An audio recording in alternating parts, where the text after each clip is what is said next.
Abe's Honest Words. In the slave state of Kentucky, deep in the wilderness, young Abraham learned to hunt for nuts and currants, and fish for trout and bass, and tend to soil and seed.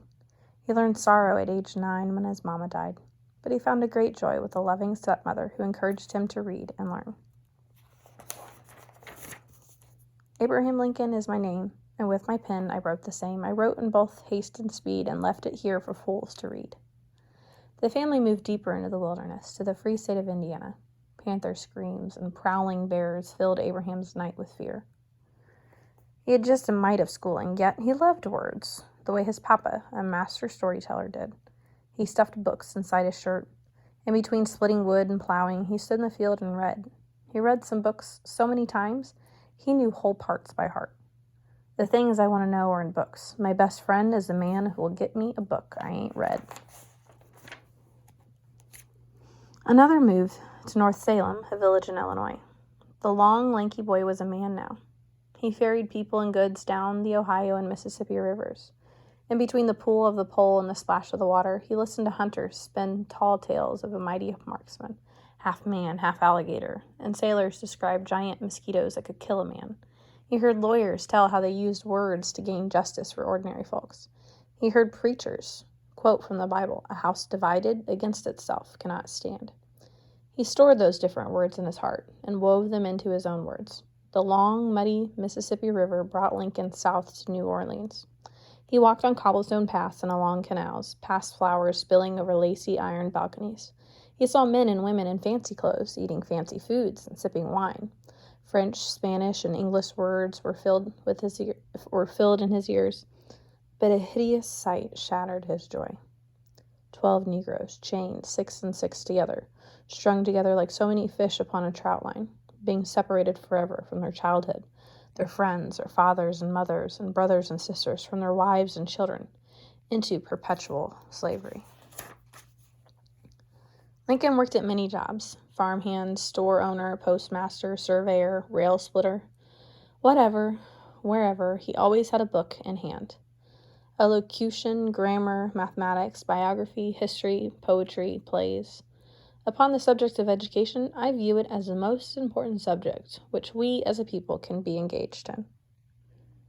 America was growing. Farmers needed new waterways and railroads to ship their crops.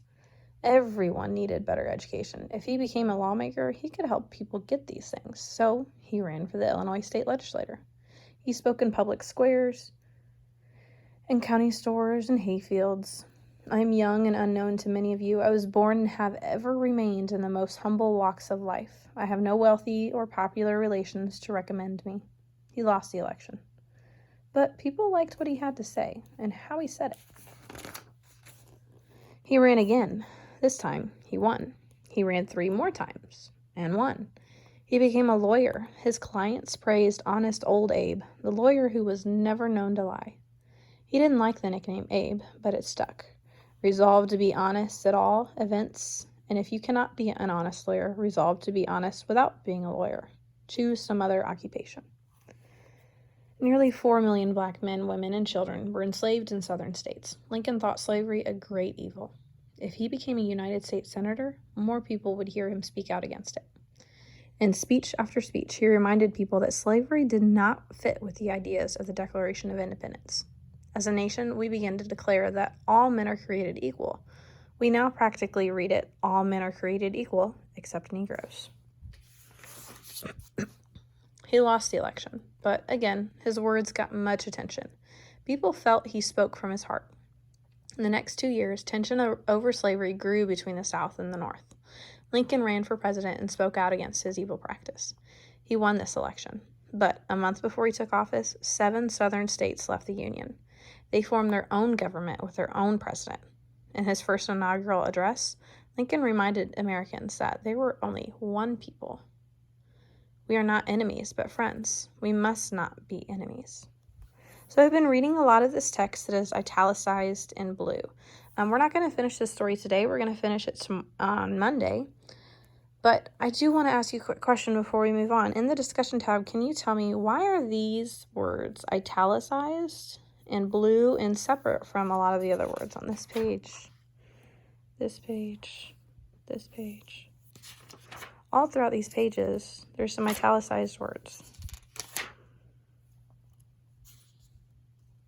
So, let me know. What do you think? Why are they italicized? Why are they different?